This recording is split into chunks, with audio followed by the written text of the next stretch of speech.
Hello बच्चों, आप सभी का स्वागत है इस वीडियो में। और इस वीडियो में हम लोग पढ़ रहे हैं क्लास 7th के ज्योग्राफी के चैप्टर नंबर 5 को, जिसका नाम क्या है? जिसका नाम है वाटर। यानी कि इस चैप्टर में हमें पढ़ना क्या है? इस चैप्टर में हमें वाटर के बारे में पढ़ना है। अब वाटर के बारे में यहाँ पर ये नहीं पढ़ना है, हम लोग केमिस्ट्री नहीं पढ़ रहे हैं, हम लोग यहाँ पर ज्योग्राफी पढ़ रहे हैं। तो ज्योग्राफी में हमें H2O के बारे में नहीं पढ़ना है, बल्कि हमें पढ़ना है कि हमारे अर्थ पर जो वाटर प्रेजेंट है वो कितनी क्वांटिटी में है, कहाँ पर है, कैसे हमें प्राप्त होता है, कौन वाटर यूज़ करने लायक है, कौन सा नहीं है। इसके साथ ही हम लोग पढ़ेंगे ओशियन में जो वाटर प्रेजेंट है उसके बारे में, कि उसका मूवमेंट कैसे होता है। मूवमेंट कैसे होता है तो किस किस प्रकार का मूवमेंट होता है, उससे क्या इफेक्ट पड़ता है। यानी कि हम ज्योग्राफी से जुड़े हुए वाटर की जो जानकारी है वो हम देखेंगे। यहाँ पर वाटर के केमिस्ट्री को हम लोग नहीं पढ़ने वाले हैं, बल्कि वाटर के ज्योग्राफी से रिलेटेड डाटा को हम लोग देखने वाले हैं। ठीक। अब यहां पर कहा जा रहा है कि जब भी आप वाटर के बारे में सोचते हैं, when you think of water, जब भी आप वाटर के बारे में सोचते हैं तो आपके दिमाग में क्या इमेजेस आते हैं? क्या आपके दिमाग में इमेज आता है? आपके दिमाग में इमेजेस आते होंगे नदियों के, जो नदियां फ्लो करती हैं जिनमें कि वाटर मौजूद होता है। वाटरफॉल्स के बारे में आप सोचते होंगे, जो झरने होते हैं जहां पर आप घूमने जाते हैं या फिर जहां पर आपने कभी नहाया होगा, घूमने गए होंगे तो। इसके साथ ही आपने बारिश की बूंदों के बारे में सोचा होगा कि भाई बारिश की जो बूंदें गिरती हैं वो एक तरीके से वाटर है, उसके बारे में आपने सोचा होगा। या फिर इसके अलावा आपने आपके घर में नल से जो पानी आता है उसके बारे में आपने सोचा होगा। तो इसके अलावा आप अगर बच्चे होंगे या फिर अभी भी आप ऐसा करते होंगे कि आप जो है कागज के बोर्ड बनाते होंगे, पेपर के बोर्ड बनाते होंगे, और उससे जो बारिश की पानी कहीं पर जमा हो जाती है गड्ढे में या फिर कहीं पर, वहीं पर आप जाकर उस पेपर बोर्ड्स को चलाते होंगे। तो ये ऐसा आपने किया है क्या कभी? हाँ, मैंने तो किया है अपने बचपन में। तो इस तरीके से आपके दिमाग में वाटर से रिलेटेड इमेजेस आते हैं। ठीक है। अब ये जो यहाँ पर इमेजेस हैं, ये रियलिटी में वाटर है आपके आसपास जो नेचर में प्रेजेंट है। ठीक है। लेकिन यहां पर एक चीज और जानकारी आपको दी गई है कि जो बारिश की वजह से कहीं पर गड्ढे में पानी जमा हो जाता है, वो दोपहर होने के बाद, धूप आने के बाद वो वैनिश कर जाता है, वो गायब हो जाता है। क्यों गायब होता है भैया? पानी कहाँ चला गया? पानी तो भाई बारिश हुआ था, वहां पर गिरा था, पानी कहाँ चला गया? ये सवाल आपसे पूछा जा रहा है। तो उसका उत्तर क्या है? उत्तर है कि भैया देखो, जो सूरज की गर्मी है ना, सूरज की धूप पड़ती है, उसकी वजह से इवापोरेशन हो जाता है। इवापोरेशन क्या होता है ये तो आपको पता होगा, वाटर वेपर का निर्माण हो जाता है वाटर से। ठीक है।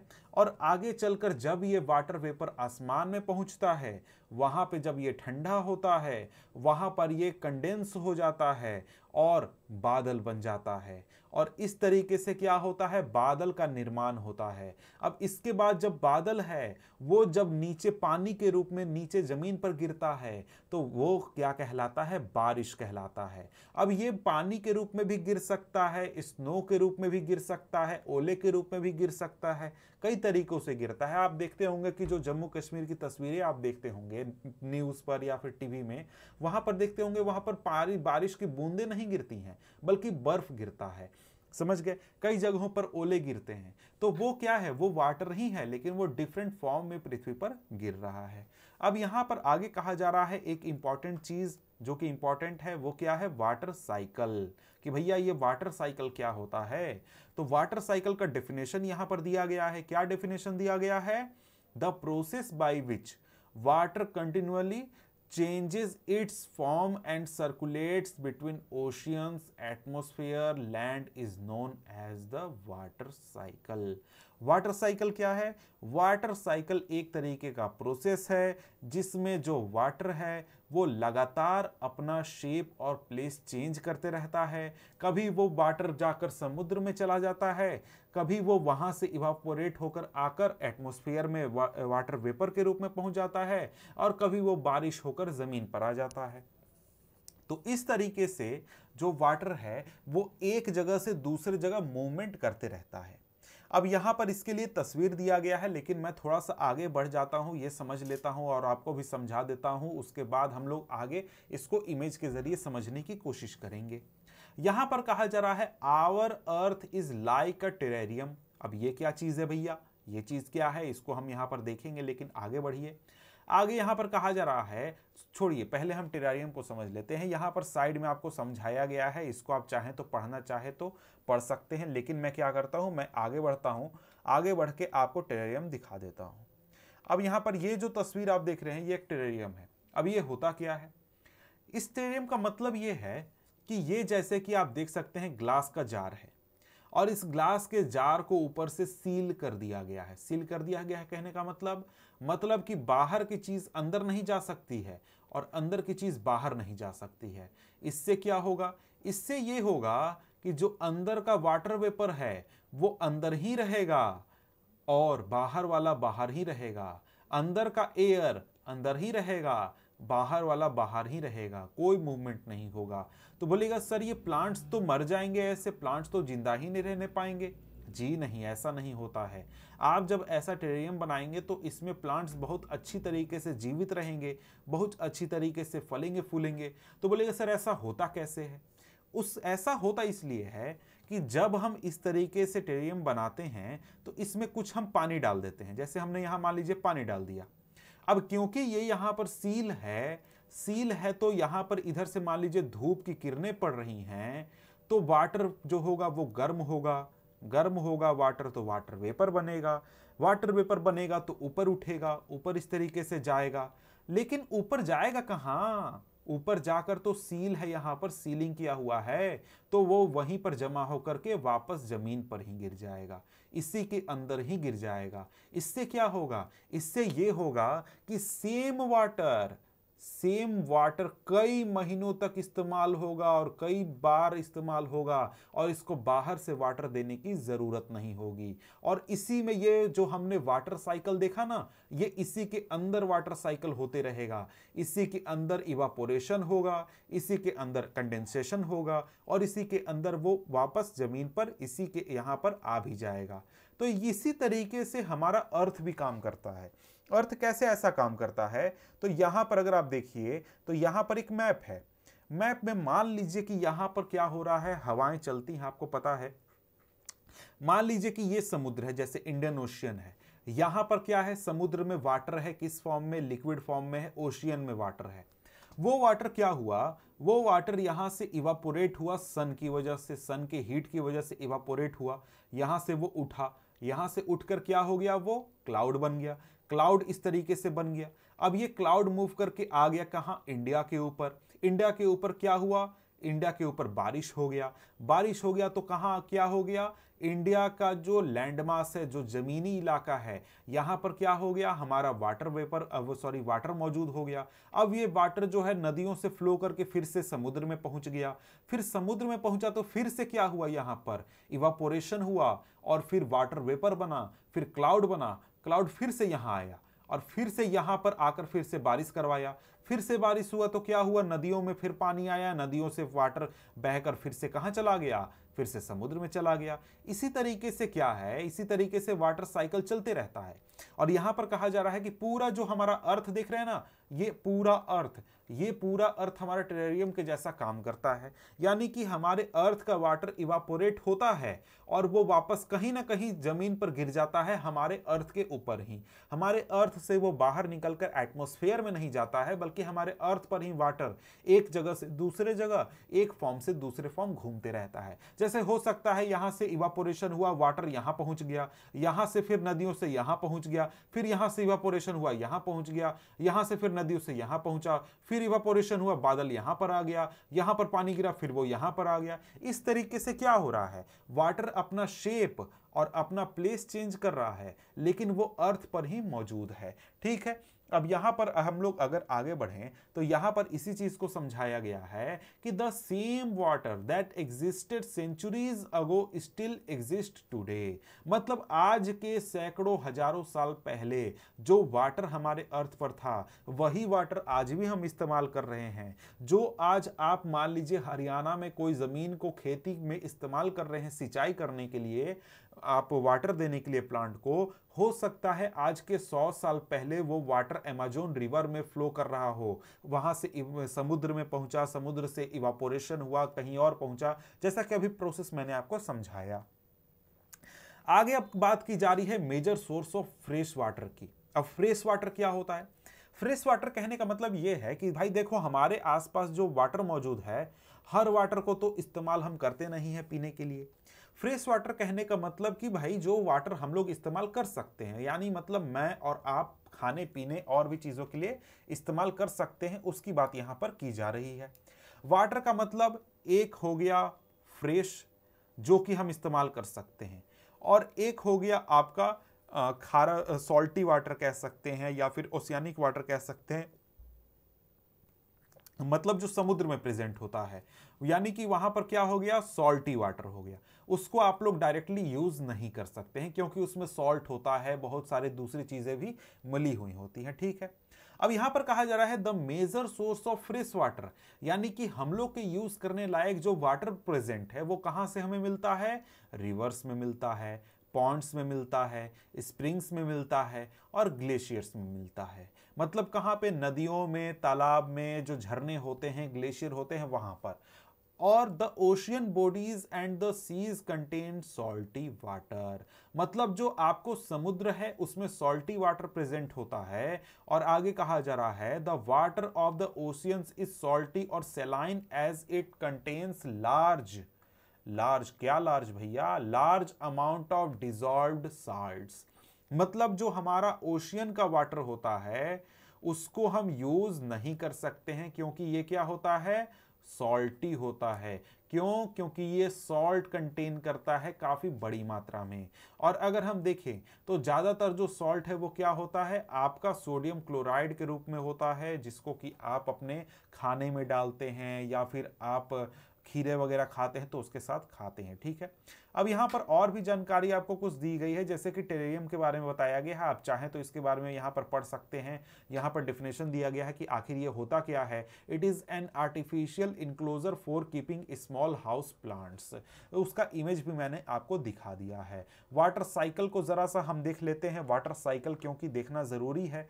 तो यहाँ पर अगर आप लोग देखें तो ये है आपके सामने वाटर साइकिल। वाटर साइकिल तो मैंने ऐसे ही आपको समझा दिया कि भाई देखो क्या हुआ, यहाँ पर मान लो ग्राउंड वाटर है, ये नदी है या तालाब है, ये फ्लो करके आया, कहां पहुंचा, ओशियन में पहुंचा। ओशियन में या फिर जमीन पर से भी कहीं से भी इवापोरेशन हुआ, इवापोरेशन होकर क्या हुआ, वो आपका वाटर वेपर बना, फिर वो वाटर वेपर ठंडा हुआ, ठंडा हुआ कंडेंस हुआ, तो वो क्या बना, वो क्लाउड बन गया। क्लाउड आगे मूव किया, यहां पर आया, यहां पर क्लाउड ने क्या किया, बारिश करवा दिया, बारिश करके फिर से जमीन पर पानी आ गया, फिर वो क्या हो गया, फिर वो नदियों में पहुंच गया, फिर से वही इवापोरेशन हुआ, फिर से वो समुद्र में गया, इवापोरेशन हुआ, फिर से ये साइकिल जो है ये लगातार गोल गोल चलते रहता है। यही है आपका वाटर साइकिल। अब आगे बढ़ते हैं तो आगे हमारे सामने क्या है, आगे है डिस्ट्रीब्यूशन ऑफ वाटर बॉडीज। उससे पहले यहां पर सैलिनिटी बताया गया है कि जो वाटर में सॉल्ट कंटेंट प्रेजेंट होता है आपके ओशियन में, उसमें क्या होता है, वाटर सलाइन हो जाता है। तो कितना सलाइन है इसको नापने के लिए हम लोग सैलिनिटी का यूज करते हैं। और ये जनरली क्या होता है, कितने अमाउंट ऑफ कितने ग्राम सॉल्ट प्रेजेंट है 1000 ग्राम वाटर में। तो इसको आप एक तरीके से सैलिनिटी नाप सकते हैं किसी भी वाटर का, चाहे वो ओशियन हो या फिर कुछ और हो, ठीक है। अब यहां पर आगे कहा जा रहा है डिस्ट्रीब्यूशन ऑफ वाटर बॉडीज, मतलब कि अर्थ पर जितना भी वाटर है वो किस फॉर्म में है, कहां पर है, इस तरीके से हम देखने वाले हैं। अब यहां पर कहा जा रहा है we all know that 3/4 of earth surface is covered by water. तो कभी भी अगर आप क्या देखिएगा, ग्लोब देखिएगा या फिर वर्ल्ड मैप देखिएगा, तो आपको दिखेगा कि बहुत छोटा सा इलाका है जहां पर जमीन प्रेजेंट है, और जहां पर आपको और बहुत बड़ा इलाका क्या है, वहां पर आपका वाटर प्रेजेंट है। अब जैसे आपके सामने ये यहाँ पर वर्ल्ड मैप है, तो इस मैप को अगर आप ध्यान दीजिए कि जो ये पूरा ब्लू वाला इलाका है, पूरा जो देख रहे हैं ये सारा क्या है, ये वाटर प्रेजेंट है। और ये सारा क्या है, ओशियन है। बाकी जो ये रेड या फिर येलो या फिर पिंक वगैरह कलर आप देख रहे हैं, यही वो जमीन का इलाका है जहां पर कोई इंसान रह सकता है, ठीक है। तो यहां पर क्या जानकारी दी गई कि भैया देखो हम लोग के अर्थ पर 3 चौथाई हिस्सा जो है वो वाटर से भरा हुआ है, बाकी आपका जमीन है जो कि एक तरीके से जहां पर आपको देश हैं या फिर लोग बसते हैं। लेकिन फिर भी आपके सामने कई बार ये सवाल आया होगा कि भाई देखो बहुत सारे कंट्रीज ऐसे हैं, बहुत सारे इलाके ऐसे हैं जहां पर पानी की कमी है, जहां पर लोगों को पीने के लिए पानी नहीं मिल रहा है, यूज करने के लिए पानी नहीं मिल रहा है। तो आपके मन में भी सवाल आता होगा कि यार हम लोग की पृथ्वी पर इतना पानी है, 3/4 पानी है, केवल पानी से ही भरा हुआ है, फिर भी हम लोगों के पास पीने के लिए पानी क्यों नहीं है?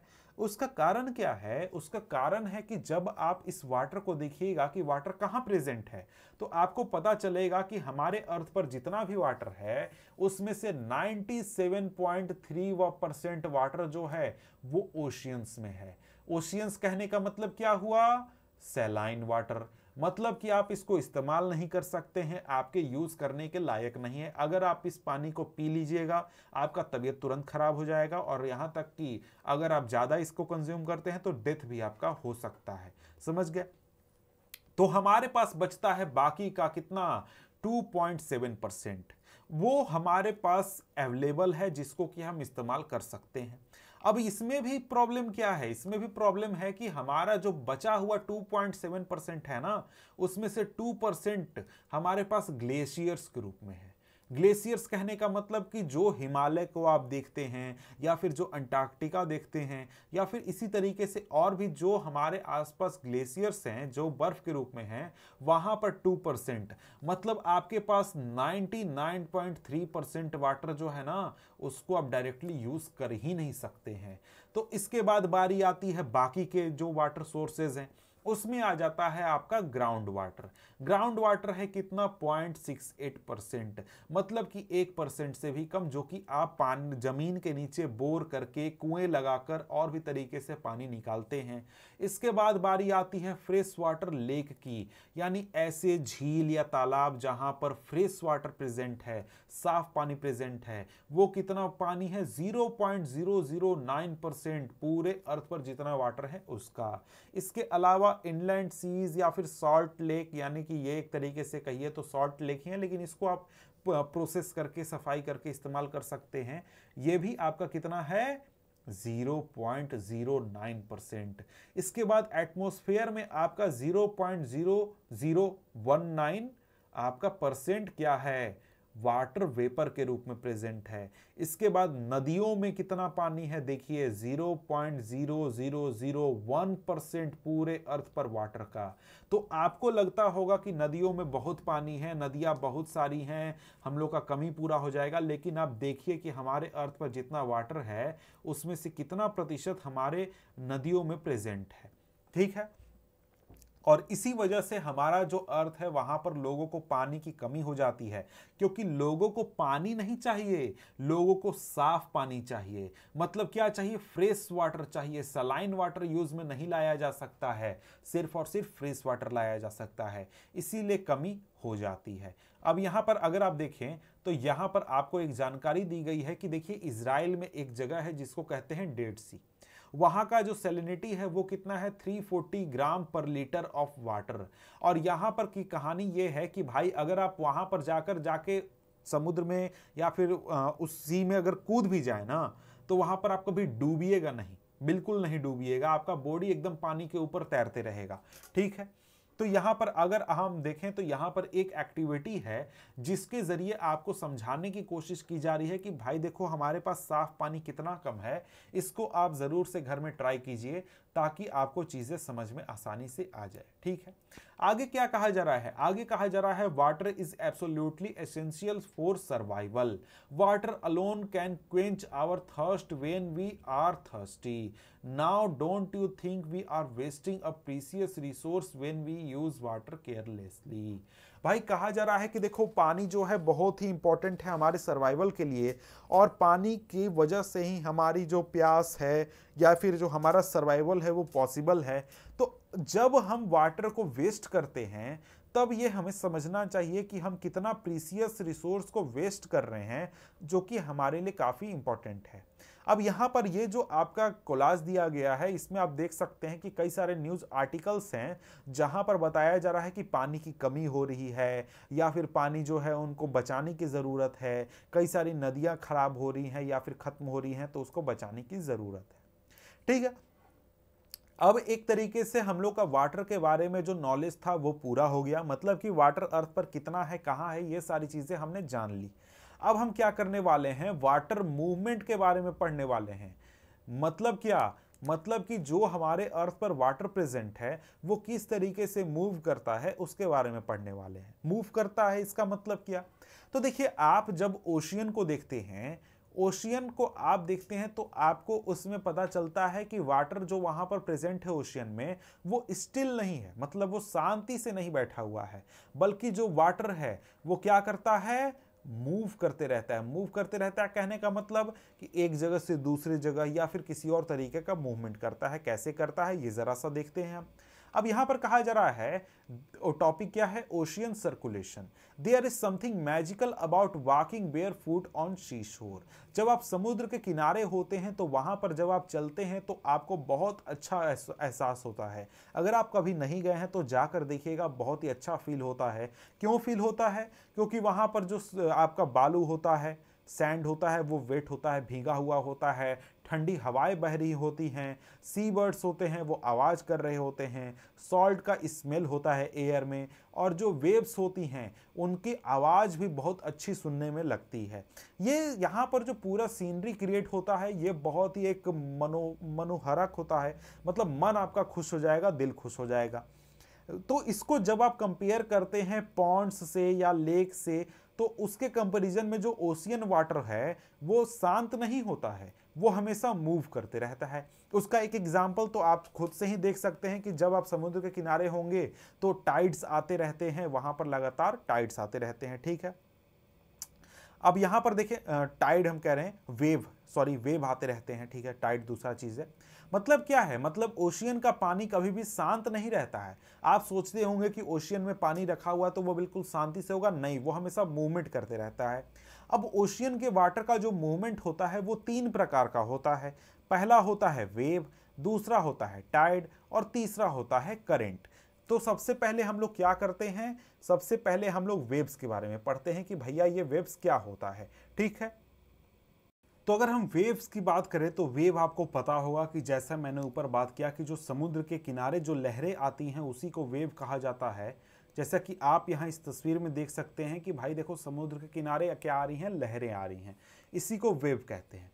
अब यहाँ पर बात करें तो वेव आता कैसे है, अब यहाँ पर कहा जा रहा है, तो यहाँ पर आपको जानकारी दी गई है। क्या जानकारी दी गई है, waves are formed when winds scrape across the ocean surface, the stronger the wind blows the bigger the wave becomes.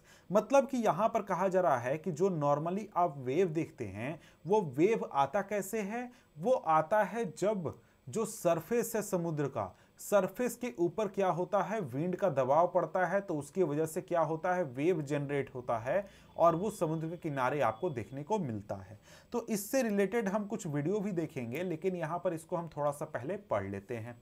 यहां पर कहा जा रहा है, when you are playing throw ball on the beach and the ball falls into water what happens. जब भी आप catch खेलते हैं समुद्र के किनारे और अगर गलती से आपका बॉल चला जाए समुद्र में तो क्या होता है, तो वो होता ये है कि आपका बॉल जो है वो खुद ब खुद वापस आ जाता है आपके समुद्र के किनारे।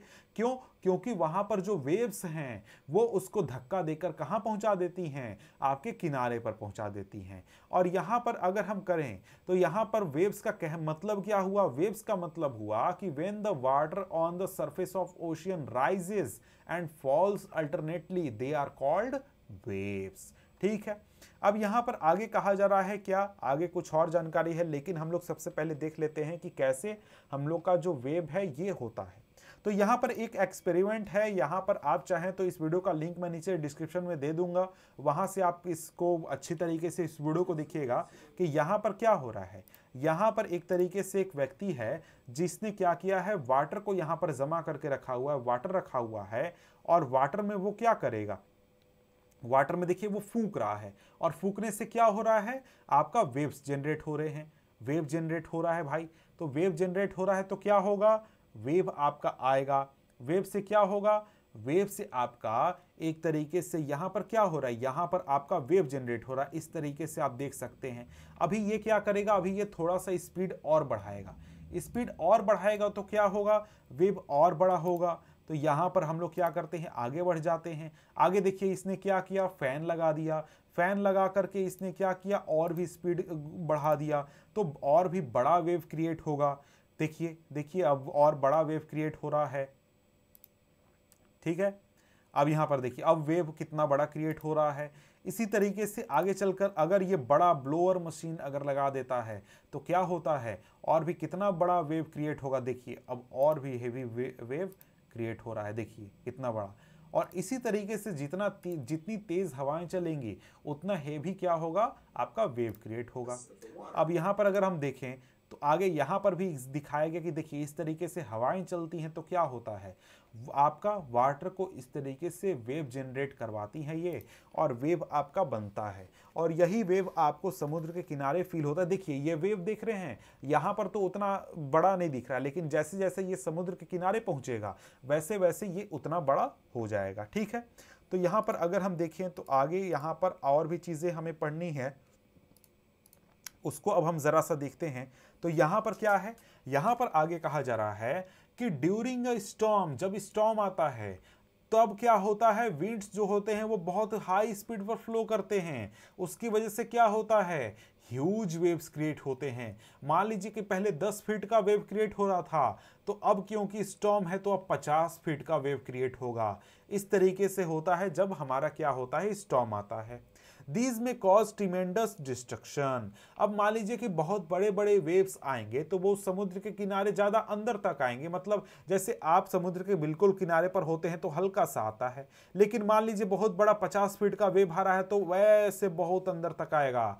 इसके अलावा मान लीजिए कि कभी अर्थक्वेक आ गया, वोल्केनिक इरप्शन हो गया समुद्र के अंदर, उसकी वजह से भी बहुत बड़े स्तर पर क्या होता है, वेव आता है। और जब बहुत बड़ा टाइडल वेव आता है ना, बहुत बड़ा वेव आता है, मान लीजिए कि 10 मीटर 15 मीटर ऊंचा, तो उसे हम क्या कहते हैं, सुनामी कहते हैं। सुनामी आपने सुना होगा कि कभी सुनामी आ गया। सुनामी क्या है, एक तरीके का वेव है लेकिन बहुत बड़ा वेव है, समझ गए।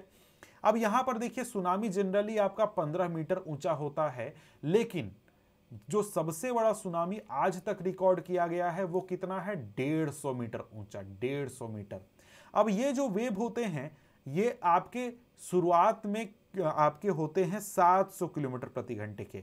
मतलब जैसे जहां पर अर्थक्वेक आया जिस पोजीशन पर, जैसे मान लीजिए कि मैं यहां पर क्या करता हूं, आपका दूसरा मैप खोल देता हूं, इसमें मान लीजिए जैसे यहां पर आप देख रहे हैं, यहां पर अगर आप जरा सा ध्यान दीजिए तो इस इमेज को अगर आप देखते हैं तो यहां पर आपको क्या पता चलता है, यहां पर मान लीजिए कि इस इमेज में आपका यहां पर मान लीजिए कि आपका वेव आया, सबसे पहला वेव यहां पर अर्थक्वेक आया, यहीं पर आपका जनरेशन हुआ, तो यहां पर स्पीड क्या होगा, 700 किलोमीटर पर आवर।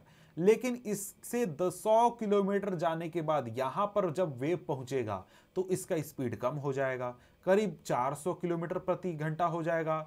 उसके बाद जब इतने दूर पर पहुंचेगा तो यहां पर पहुंचने के बाद क्या होगा, स्पीड और कम हो जाएगा, कितना, 100 किलोमीटर प्रति घंटा हो जाएगा। उसके बाद क्या होगा, जब और भी दूर पहुंचेगा, इस तरीके से इतनी दूर वेव पहुंचेगा, तब क्या होगा, तब स्पीड घटकर 70 किलोमीटर पर आवर बन जाएगा। इस तरीके से क्या होता है, इस तरीके से जहां पर एपिसेंटर होता है, जहां पर आपका अर्थक्वेक आया या फिर जहां पर वोल्केनिक इरप्शन हुआ, वहां पर तो आपको स्पीड ज्यादा देखने को मिलता है। जैसे मान लीजिए यहां हुआ था, यहां पे ज्यादा स्पीड, उससे कम यहां, फिर उससे कम यहां, फिर सबसे कम यहां, और कुछ और दूर जाने के बाद जो वेव है वो लगेगा कि बस थोड़ा सा वेव है, छोटा सा वेव है, आपको कुछ पता भी नहीं चलेगा। ये चीज यहां पर आपको समझाया जा रहा है कि भाई देखो, वेव जहां पर जनरेट होता है वहां पर आपका क्या होता है, बड़ा होता है, लेकिन जहां पर वेव से दूरी होती है वहां पर वेव छोटा होते जाता है, समझ गए। जैसे यहां पर बताया गया है 2004 के सुनामी के बारे में, कि 2004 में जो इंडिया में आया था सुनामी, उसकी वजह से बहुत ज्यादा डिस्ट्रक्शन हुआ था, बहुत सारे लोगों की जान गई थी। अंडमान निकोबार आइलैंड का जो इंदिरा पॉइंट था, जो कि इंडिया का सदर्न मोस्ट पॉइंट था, वो डूब गया। इस तरीके से बहुत डैमेज हुआ था। अब यहां पर 2004 के आपके सुनामी के बारे में बताया गया है। यह सुनामी आया था कब, 26 दिसंबर 2004 को। इस दिन क्या हुआ था, इस दिन आपका सुमात्रा के आसपास क्या हुआ था, भूकंप आया था, और वहां पर जो भूकंप आया था उसका मैग्नीट्यूड कितना था, 9 था रिचर स्केल पर। आपने पढ़ा होगा अर्थक्वेक के बारे में तो आपको पता होगा कि 9 मैग्नीट्यूड रिचर स्केल पर बहुत हाई होता है, बहुत ज़्यादा होता है। उससे क्या हुआ कि जो इंडियन प्लेट था वो बर्मा प्लेट के अंदर चला गया। आपने पढ़ा है कि भाई Burma plate, Indian plate, plate structure होता है, ठीक है। उससे क्या हुआ कि बहुत बड़ा जो आपका इलाका था वो एक तरीके से खाली हो गया, मतलब 10 से 20 मीटर। तो उस जगह को भरने के लिए समुद्र का पानी वहां पर गया तो वाटर एक तरीके से डाउन हुआ, लेकिन जब वो जगह भर गया तो वापस एक वेव जनरेट हुआ, बहुत बड़ा वेव जनरेट हुआ। तो इससे क्या हुआ कि जब ये जगह 10 से 20 मीटर का खाली हुआ, 10 से 20 मीटर बस छोटा सा जगह नहीं होता, बहुत बड़ा जगह होता है। समुद्र के नीचे करीब कई 100 किलोमीटर के रेंज में ये जगह खाली हुआ। तो वहां पर जब वाटर पहुंचा तो वाटर वहां पर पहुंचा तो क्या हुआ, जैसे मान लीजिए मैं थोड़ा सा समझाने की कोशिश करता हूं। जैसे ये पूरा अर्थ सरफेस है, अर्थ सरफेस बोल रहा हूं, समुद्र का सरफेस है, और ये एक तरीके से गहराई है। ये आपका पूरा समुद्र है और ये आपका क्या है, लैंड है, ठीक है। अब यहां पर अर्थक्वेक आया, यहां पर इतना बड़ा जगह खाली हो गया मूवमेंट, आपके प्लेट के मूवमेंट की वजह से। तो ये जगह भरना है तो यहां से वाटर मूव करके इधर गया। तो पहले जो लेयर कहां था, पहले लेयर था आपका यहां तक, ये लेयर आ गया अब यहां तक, क्योंकि क्या हुआ, ये वाटर चला गया यहां पे इस जगह को भरने के लिए। जब ये जगह भर गया तब ये वेव फिर से जनरेट हुआ वापस अपने जगह पर आने के लिए। तो उससे क्या हुआ, बहुत बड़ा वेव क्रिएट हुआ और उससे क्या हुआ, बहुत ही डिस्ट्रक्शन हुआ। देखिए मैं यहां पर इसको शायद मैं ठीक से समझा नहीं पा रहा हूं इस चीज को, तो इससे मैं क्या करूंगा, इससे रिलेटेड वीडियो का लिंक मैं आपको नीचे डिस्क्रिप्शन में दे दूंगा, जिसको कि आप देख सकते हैं, इस पूरे मूवमेंट को समझ सकते हैं, ठीक है। यहां पर कहा जा रहा है कि जब यह सुनामी क्रिएट हुआ था उस समय इसका स्पीड था 800 किलोमीटर, यानी कि सुमात्रा के पास जहां पर एपिसेंटर था वहां पर। लेकिन आगे चलकर क्या हुआ, ये धीरे होते गया और इंडिया में पहुंचते पहुंचते इसका स्पीड क्या था, ये आपका 70 किलोमीटर रह गया। लेकिन जब ये इंडिया में आया तो इंडिया में 3 किलोमीटर समुद्री किनारे से अंदर तक पहुंच गया।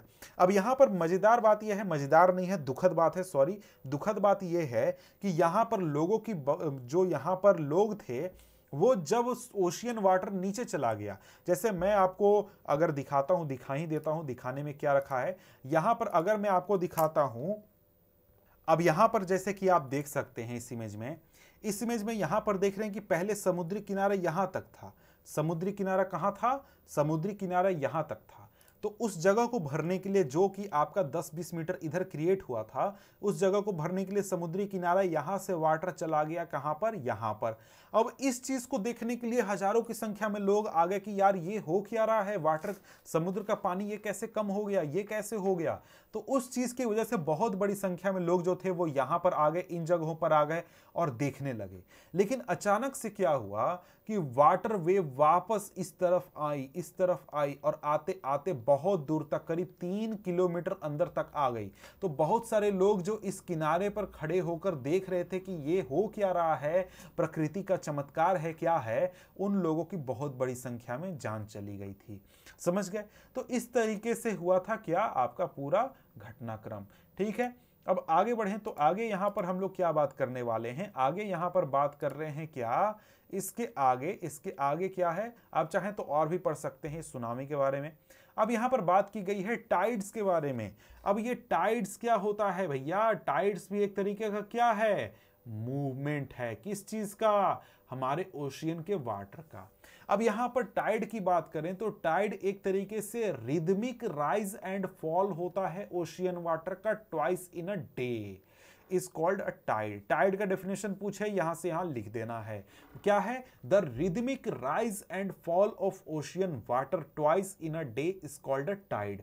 टाइड मतलब क्या, टाइड मतलब कि भाई दिन में, मतलब दिन मतलब 24 आवर्स, तो 24 आवर्स में 2 बार हमारे ओशियन लेवल का राइज होना और उसका फॉल करना क्या कहलाता है, टाइड कहलाता है, ठीक है। अब यहां पर टाइड 2 प्रकार के होते हैं। पहला टाइड क्या हो गया, हाई टाइड, मतलब क्या हुआ, मतलब ओशियन लेवल अपने हाईएस्ट पर है, और ये क्या कहलाएगा, हाई टाइड कहलाएगा। जब ओशियन का लेवल गिर जाएगा और इसका ओशियन लेवल लोएस्ट हो जाएगा तो वो क्या कहलाएगा, लो टाइड कहलाएगा। समझ गए? तो ये क्या हो गया, high tide, low tide, highest point, lowest point, ये क्या होता है जरा सा हम वीडियो देखते हैं और फिर इसको समझने की कोशिश करते हैं। ठीक है, अब यहां पर हम लोग अगर देखें तो यहां पर आपका टाइड का एग्जाम्पल दिया गया है। अब देखिए यहां पर हो क्या रहा है, यहां पर इस इमेज को ध्यान से देखिए, यहां पर देखिए, यहां पर आपका अभी क्या है, अभी बिल्कुल एक तरीके से नॉर्मल सिचुएशन है। टाइड का लेवल क्या है, टाइड नॉर्मल है, नॉर्मल -1.6 फीट पर है वाटर लेवल आपके समुद्र का। ठीक है, अब आगे बढ़ते हैं तो क्या हो रहा है, वाटर लेवल देखिए लगातार राइज कर रहा है, राइज कर रहा है, समुद्र में पानी बढ़ रहा है, बढ़ रहा है, बढ़ रहा है, बढ़ रहा है, और जैसे जैसे टाइम बीत रहा है वैसे वैसे बढ़ते बढ़ते कितना 28, देखिए थोड़ा सा अगर मैं पीछे करूं तो ये क्या हो गया, यहां पर 28 फीट वाटर लेवल ऊपर चला गया, नॉर्मल से क्या हो गया, 28 फीट ऊपर चला गया, देख सकते हैं। तो ये क्या हो गया कि आपका हो गया हाई टाइड, ये क्या हो गया, हाई टाइड हो गया, मतलब वाटर लेवल अपने हाईएस्ट पर है। इसके बाद अब बारी आती है किसकी, आपका लो टाइड की। लो टाइड में क्या होगा, वाटर लेवल अपने लोएस्ट पर चला जाएगा, पूरा इलाका देखिए क्या हो रहा है, नीचे वाटर जा रहा है, और भी नीचे जाएगा, और भी नीचे, और भी नीचे जाएगा, देखिएगा देखिएगा, ओ थोड़ा सा नीचे गया, थोड़ा सा नीचे, थोड़ा सा नीचे, हाँ करीब इतना चला गया। ये आपका क्या हो गया, लोएस्ट लेवल हो गया वाटर का, उस दिन के लिए लोएस्ट लेवल। तो ये क्या हो गया, लो टाइड हो गया। लो टाइड और हाई टाइड क्या होता है ये तो आप समझ गए। अब यहां पर जरा सा देखिए, यहां पर आपको और भी अच्छे से समझ आएगा। यहां पर देखिए वाटर बहुत नीचे है, अभी देखिएगा बढ़ेगा वाटर, वाटर बढ़ रहा है, वाटर बढ़ रहा है, और भी बढ़ रहा है, और भी बढ़ रहा है, और भी, और भी, और भी, देखिए पूरा भर गया। ये क्या है, ये सिचुएशन है आपका हाई टाइड का। अब इसके बाद लो टाइड आएगा, सॉरी और भी हाई हो गया, ये आपका हाई टाइड हो गया। लो टाइड बोले तो लो टाइड जो ये था आपका, ये है लो टाइड, मतलब वाटर लेवल बिल्कुल नीचे है। ये क्या है, लो टाइड है, वाटर लेवल नीचे, वाटर लेवल हाई पर चला गया, मतलब हो गया हाई टाइड। ठीक है, और ये मत सोचिएगा कि ये कोई तालाब है, ये समुद्र से जुड़ा हुआ है, इस तरफ से ये समुद्र से जुड़ा हुआ है, यहां से आपका समुद्र से जुड़ा हुआ है। तो ये आपका ओशियन लेवल। एक और देखिए वीडियो, इसमें क्या है, इसमें भी जरा सा देखिए कि क्या हो रहा है, समुद्र का नाव वगैरह देख रहे हैं, ये वाटर लेवल लो जा रहा है, लो जा रहा है, और भी लो जाएगा, और भी देखिए पूरा गायब हो गया। अब इसके बाद फिर से क्या हुआ, फिर से वाटर लेवल आया, पानी ऊपर, समुद्र का लेवल मतलब हाई टाइड, नीचे मतलब लो टाइड। ठीक है, इसको आप समझ गए। अब क्या करते हैं, हम लोग आगे बढ़ते हैं। आगे यहां पर कहा गया है कि भैया ये टाइड आता क्यों है, अब हमें ये समझना है। ठीक है, अब टाइड आता क्यों है हम लोगों को ये समझना है। तो टाइड आता है आपके मून तथा सन के ग्रेविटेशनल फोर्स की वजह से। मतलब क्या हुआ, मतलब क्योंकि मून हमारे अर्थ के ऊपर ग्रेविटी का फोर्स लगाता है, सन भी हमारे अर्थ के ऊपर ग्रेविटी का फोर्स लगाता है, उसकी वजह से हमारे अर्थ पर क्या होता है, हाई टाइड और लो टाइड जनरेट होता है। कैसे होता है, अब यहां पर देखिए जरा सा, तो यहां पर आगे अगर हम देखें तो क्या बातें बताई गई हैं, बताया जा रहा है कि देखिए जो हमारे अर्थ के सामने, अर्थ के सामने कहने का मतलब कि सामने यहां पर आप देख सकते हैं अर्थ, यहां पर अर्थ है, अर्थ के सामने क्या है, यहां पर सन है। तो भाई सन भी क्या कर रहा है, ग्रेविटेशनल फोर्स लगा रहा है, मून भी क्या कर रहा है, ग्रेविटेशनल फोर्स लगा रहा है। तो अब बोलेगा सर मून पृथ्वी पर लगा रहा है क्या, जी हां। तो ग्रेविटी में क्या होता है, दोनों बॉडी एक दूसरे के ऊपर फोर्स लगाते हैं, वही चीज हो रहा है। लेकिन यहां पर एक बात ध्यान रखिएगा कि जो मून है उसका इफेक्ट टाइड के ऊपर ज्यादा होता है, सन का थोड़ा कम होता है। ऐसा क्यों होता है, क्योंकि मून जो है वो अर्थ के नजदीक है। ठीक है, अब यहां पर बात करें तो यहां पर अगर हम देखें तो क्या होता है कि देखिए मून जब क्या करता है, हमारे अर्थ पर फोर्स लगाता है, तो मून के सामने वाला इलाका जो है यहां पर, ये वाला, एक सेकेंड में थोड़ा सा कलर चेंज करता हूं, ये वाला जो इलाका है यहां पर जो ओशियन वाटर प्रेजेंट है, ये क्या होगा, ये एक तरीके से आपका बिल्कुल सामने आ जाएगा, मतलब मून के सामने रहेगा, उससे यहां पर अट्रैक्शन क्रिएट होगा। अट्रैक्शन क्रिएट होगा तो क्या होगा, ये थोड़ा सा वाटर लेवल ऊपर उठ जाएगा, वाटर लेवल यहाँ का ऊपर उठ जाएगा। और बिल्कुल इसके अपोजिट वाला जो इलाका है ना, यहाँ पर भी वाटर लेवल थोड़ा सा ऊपर उठ जाएगा, ठीक है। और इसके दोनों तरफ जो ये वाला दोनों इलाका है, यहाँ पर वाटर लेवल गिर जाएगा। क्यों गिरेगा भैया, क्योंकि यहाँ पर वाटर लेवल राइज कर रहा है, तो वाटर यहाँ पर चाहिए ना, कहाँ से वाटर आएगा, इन दोनों जगहों से वाटर आएगा। तो यहाँ पर वाटर लेवल राइज करेगा, यहाँ पर भी वाटर लेवल राइज करेगा, और इन दोनों जगहों पर वाटर लेवल फॉल कर जाएगा। तो क्या हो गया, इससे दो पृथ्वी पर एक बार में दो जगह आपका हाई टाइड आएगा और दो जगह लो टाइड आएगा एक साथ। कहाँ पे आएगा भैया, ये जरा सा देखते हैं। तो यहां पर आपका आएगा क्या, हाई टाइड, क्योंकि वाटर लेवल राइज कर रहा है मून के ग्रेविटेशनल फोर्स की वजह से। यहां पर भी क्या आ रहा है, हाई टाइड आ रहा है। यहां पर वाटर लेवल कम हो गया क्योंकि दोनों तरफ वाटर चला गया, तो यहां पर क्या हो गया, लो टाइड आ गया। यहां पर भी क्या आ गया, लो टाइड आ गया। तो एक साथ अर्थ पर 4 जगह पर टाइड आते हैं, 2 जगह हाई टाइड, 2 जगह लो टाइड, ठीक है। अब यहां पर क्या है, ये प्रोसेस लगातार चलते रहता है, और जो भी प्लेस आपके मून के बिल्कुल सामने होता है वहां पर हाई टाइड, उसके अपोजिट में भी हाई टाइड, और दोनों परपेंडिकुलर क्या आ गए, लो टाइड आ गए। अब यहां पर देखिए, यहां पर अब आगे क्या कहा जा रहा है, आगे कहा जा रहा है कि देखिए यहां पर ये तो हम लोग हाई टाइड लो टाइड समझ गए ग्रेविटेशनल की वजह से कैसे होता है। अब यहां पर इसको थोड़ा सा और डिटेल में देखते हैं। डिटेल का मतलब क्या, कि भाई देखो हमने देखा कि मून का भी ग्रेविटेशनल फोर्स काम करता है और आपके सन का भी काम करता है, तो हमने तो सन की बात की नहीं। तो यहां पर अब हम दोनों को मिलाकर बात करते हैं।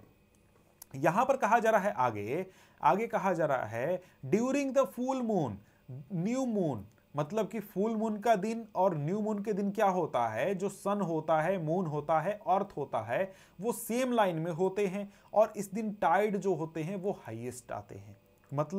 मतलब क्या होता है, मतलब ये पोजीशन की बात की जा रही है फुल मून और न्यू मून की। इसमें क्या हो रहा है, इसमें हो रहा है कि आपका सन, मून, अर्थ तीनों एक सीधी रेखा में हैं। अब सीधी रेखा में है तो क्या हो गया भैया, सीधी रेखा में है तो इसका मतलब यह हो गया कि इस जगह पर आपके मून का ग्रेविटेशनल फोर्स लग रहा है, और बिल्कुल इसी जगह पर आपके सन का भी ग्रेविटेशनल फोर्स लग रहा है। तो भैया इसका जी और इसका जी क्या हो गया, एडिशन हो गया, दोनों का ग्रेविटेशनल फोर्स मिलकर काम करेगा, और क्या होगा, हम लोग का यहां पर ग्रेविटेशनल फोर्स ज्यादा लगेगा, और क्या होगा, टाइड ऊंचा उठेगा, ऊंचा टाइड उठेगा। यहां पर भी क्या होगा, टाइड ऊंचा उठेगा। यहां पर टाइड क्या होगा, नीचा होगा, और यहां पर नीचा होगा। तो सोचिए नॉर्मल दिन के कंपैरिजन में यहां पर टाइड ज्यादा ऊंचा उठेगा, जी हां, और यहां पर लो टाइड ज्यादा ऊंचा ज्यादा नीचा होगा, जी हां। तो ये क्या कहलाता है, ये कहलाता है स्प्रिंग टाइड। मतलब क्या, मतलब जब भी सन, मून और अर्थ सीधी रेखा में हो और इनका ग्रेविटेशनल फोर्स ज्यादा काम करे, तो क्या होता है कि जो टाइड होते हैं, हाई टाइड नॉर्मल टाइड से ज्यादा ऊंचा होता है, और लो टाइड नॉर्मल टाइड से नीचा होता है। तो वो क्या होता है, स्प्रिंग टाइड कहलाता है। और ये 2 कंडीशन में हो सकता है, फुल मून और न्यू मून, क्योंकि दोनों कंडीशन में जो सन, मून और अर्थ है सीधी रेखा में होती है। एक ये हो गया और दूसरा ये हो गया, क्योंकि यहां पर क्या हो रहा है, इस तरफ से मून खींच रहा है, इस तरफ से सन खींच रहा है, यहां पर भी ग्रेविटी, यहां पर भी ग्रेविटी, क्या हो गया, हाई टाइड आ गया, और यहां पर लो टाइड आ गया, ठीक है।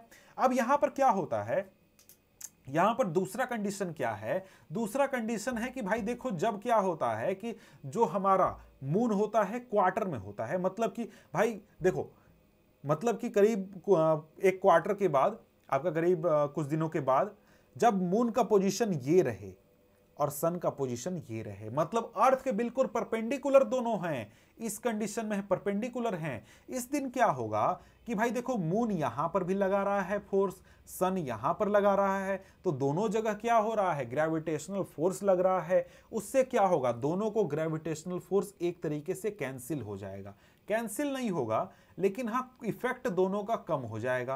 क्योंकि भाई देखो यहां पर मून चाह रहा है कि यहां का वाटर ऊंचा उठ जाए, सन चाह रहा है कि यहां का वाटर ऊंचा उठ जाए, लेकिन होगा क्या, दोनों का फोर्स मिलकर यहां पर काम करेगा, और यहां पर मिलकर इस पूरे रीजन में क्या होगा, आपका वाटर लेवल राइज करेगा। लेकिन आपके नॉर्मल जो टाइड आता है उसके कंपैरिजन में जो टाइड है वो छोटा होगा। मान लीजिए नॉर्मली 15 मीटर का टाइड उठता है, जो कि बहुत ज्यादा मैं बोल रहा हूं, इतना होता नहीं है, लेकिन नंबर एक मान लीजिए। तो जब ये नॉर्मल टाइड है 15 मीटर, जब स्प्रिंग टाइड आएगा तो 25 मीटर का टाइड आ जाएगा। लेकिन जब हमारा आएगा नीप टाइड तब आएगा 10 मीटर का। मतलब कि उतना समुद्र का लेवल राइज नहीं करेगा जितना कि राइज नॉर्मली करना चाहिए। ठीक है, अब यहां पर सोचिएगा ये टाइड वगैरह यूजफुल क्यों है। टाइड यूजफुल इसलिए है क्योंकि यहां पर हमारा हाई टाइड जो होता है वो नेविगेशन में मदद करता है। जैसे कि हमने क्या देखा, अभी जो वीडियोस देखे, यहां पर जब आपका अभी क्या है, अभी यहां पर हाई टाइड है। अब यहां पर हाई टाइड है तो क्या हो रहा है, हाई की वजह से यहां पर इस पूरे इलाके में पानी भरा हुआ है, तो यहां पर जहाज या फिर नाव आ सकते हैं और यहां से जा सकते हैं। लेकिन मान लीजिए यहां पर क्या हो, यहां पर लो टाइड आ जाए या फिर आपका नॉर्मल कंडीशन हो जाए तो क्या होगा, यहां पर आपका एक तरीके से ऐसा हो जाएगा। तो यहां पर भाई समुद्र या समुद्र से जहाज नाव वगैरह कैसे आएंगे। तो इसलिए टाइड हमारे लिए इंपॉर्टेंट होता है। हाई टाइड हमको नेविगेशन में मदद करता है। ठीक है, इसके अलावा बहुत सारे जो फिश हैं वो भी आपका हाई टाइड में समुद्र के किनारे आ जाते हैं, जहां पर फिशरमैन जो हैं वो ज्यादा संख्या में मछलियों को भी पकड़ सकते हैं। ये भी आपका बहुत ही काम करता है। इसके बाद अगला मूवमेंट है वाटर का, वो है ओशियन करेंट। ओशियन करेंट एक तरीके से कहें तो हमारे जो नदियों का फ्लो आप देखते हैं, बिल्कुल उसी तरीके से समुद्र में जो वाटर प्रेजेंट होता है वो भी फ्लो करता है। ओशियन सरफेस के ऊपर बिल्कुल नदियां फ्लो करती हैं, ओशियन के अंदर भी, जो कि आपको दिखता नहीं है, लेकिन ये एक तरीके से लगातार फ्लो करते रहती हैं। और ये जो ओशियन करंट होती हैं, ओशियन करंट दो प्रकार की होती हैं। पहला तो वार्म करंट, दूसरा होता है कोल्ड करंट। करंट कहने का मतलब कि धारा, पानी का धारा।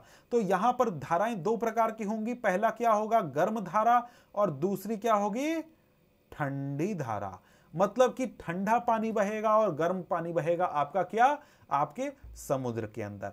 अब यहां पर आप एक तरीके से दो प्रकार के मूवमेंट देख सकते हैं वाटर का। ये दोनों क्या है, पहला तो कोल्ड करंट है, दूसरा वार्म करंट।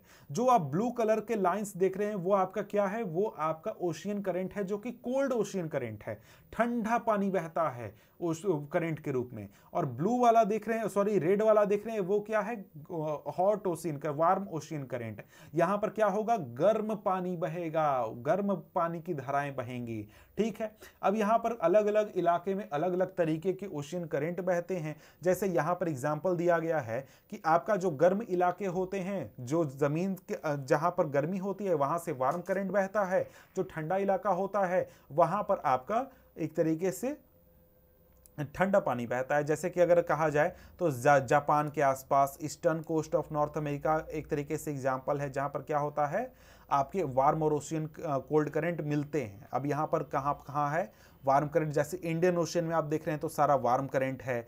नीचे आप अगर आप ओशियन, नीचे के ओशियन में देखिएगा यहाँ पर कोल्ड करंट है, या फिर ऊपर आप देखिएगा तो यहाँ पर गल्फ स्ट्रीम और भी तरीके के मूवमेंट है। इनका अलग अलग नाम है, जो ओशियन करंट है उनका अलग अलग नाम है, वो सारे आपको याद नहीं रखना है, बस समझना है। ठीक है, तो यहां पर अब क्या करते हैं, यहां पर खत्म करते हैं इस चैप्टर को। लेकिन हाँ, एक और जानकारी दी गई है कि जहां पर आपका वार्म और कोल्ड करंट मिलता है वहां पर फॉगी वेदर होता है और उससे नेविगेशन में डिफिकल्टी होती है। और जहां पर आपका वार्म और कोल्ड करंट मिलता है वहां पर आपका फिशेस भी बहुत ज्यादा मिलते हैं, वहां पर आपका फिशिंग वहां पर बहुत ज्यादा किया जाता है। तो यहां पर इस तरीके से हमारा ये चैप्टर जो है ये समाप्त होता है। मिलते हैं हम आपसे अगले वीडियो में अगले चैप्टर के साथ, तब तक के लिए गुड बाय।